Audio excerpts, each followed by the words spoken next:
Hey brother, sister, how are you, man? You've probably been wondering, where have I been?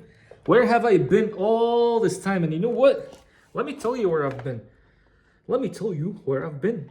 Basically, I've been very into... You know, it doesn't even matter. Let me tell you about what I want to tell you. Bro, the other day, I was reading the Quran, right?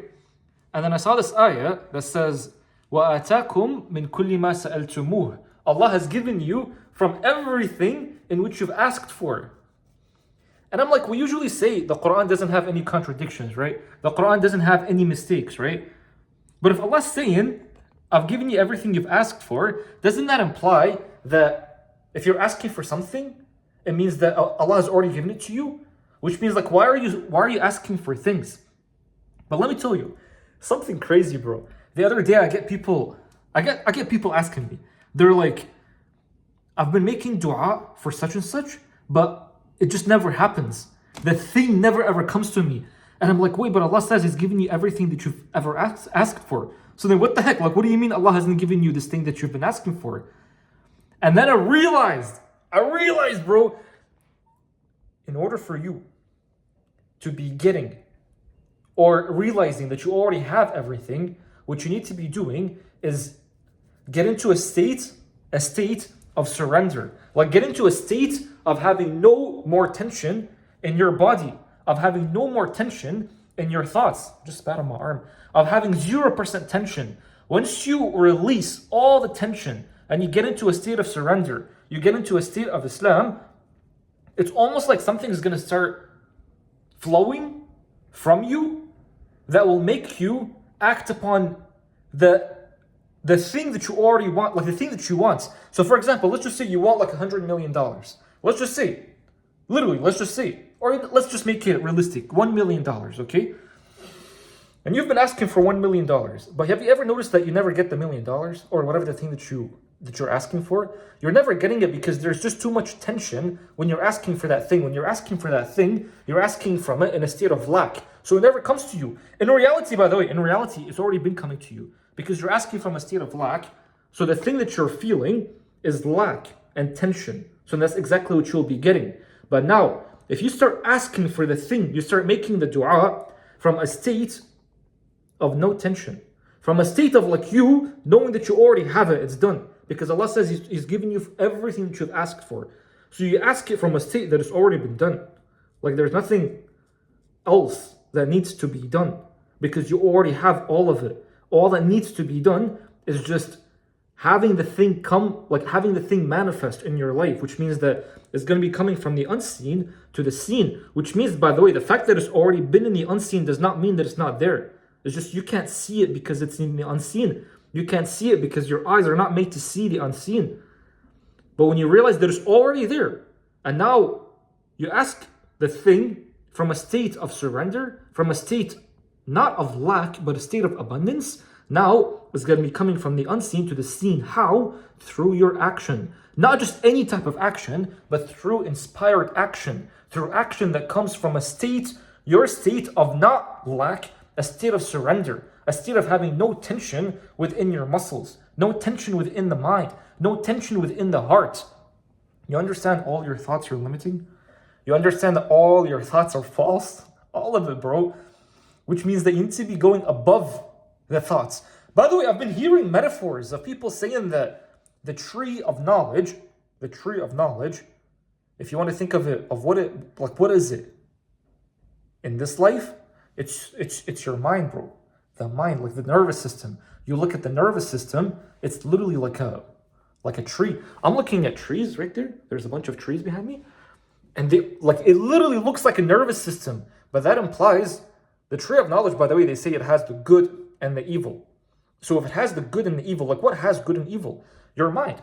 Your mind can come up with things that are really good, and it can come up with things that are really evil. Which means that you need to be transcending or ascending the tree of knowledge. The only reason why right now you're experiencing the good and evil is because Adam ate from the tree of knowledge. And that's the dunya world that you're living in right now. But in order for you to ascend it, you have to go above the mind, which means that you have to go above thoughts. Above the thoughts, my friend. So what does that mean? Like if you go above the thoughts, what does that mean? If you go above the thoughts, that's where you'll start literally experiencing your divine nature. Because the only reason why right now you're feeling you're feeling like lack, all these limiting things, is because you're identified with the mind.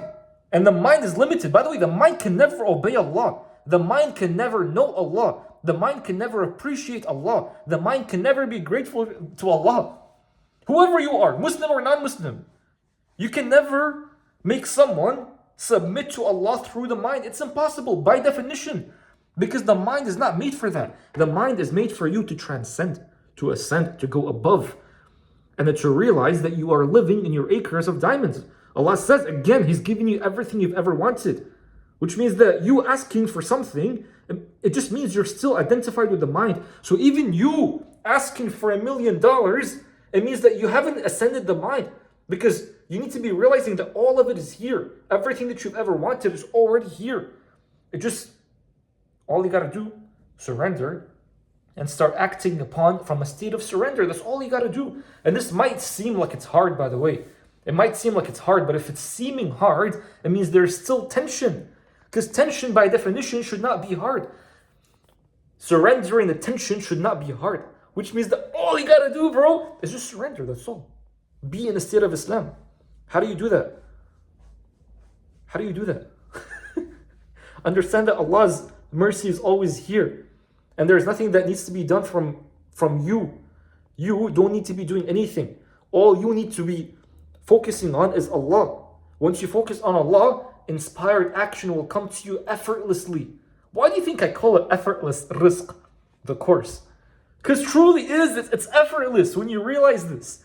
You'll start doing things from a state of surrender, and you'll just be like, what the heck? But then what's so funny, by the way, what's so funny is that when you are doing the things, the inspired action type things, what's gonna happen is that you'll just be like, oh, this is so cool. Like coincidences are happening out of nowhere, things are flowing out of nowhere. Let me see, what did I do previously that resulted in this, and let me keep doing it more and more. Like what's the process like? And the moment that you try to figure out or understand what's the process like, that's the moment that you lose. Why? Because now you've brought the mind into it. Now you've brought tension into it. Now you're like, let me see, what did I do before so I can replicate it again, so I can have 100% success rate. And it doesn't work like that, man.